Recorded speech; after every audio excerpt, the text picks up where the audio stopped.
श्री विष्णु पुराणाय नमः। ओम श्री विष्णु पुराण तृतीय अंश का 7वां अध्याय यम गीता।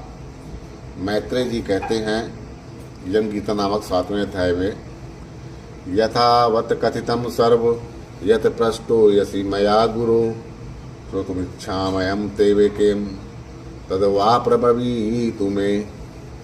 सप्तद्वीपानि पाताल विदयश्च महामुने सप्तलोकश्च ये यन्ता स्थः ब्रह्मणा यस्य सर्वता। स्थूलय स्थूमय स्थितः सूक्ष्म सूक्ष्मान्त सूक्ष्मस्तरस्ततः स्थूला स्थूलतरश्चैव सर्वप्राणिभृवावृतम्। अंगुलस्याष्टभागोऽपि नाशो यस्ति मुनिसत्तमम् न सन्ति प्राणिनो यत्र कर्मबन्धानि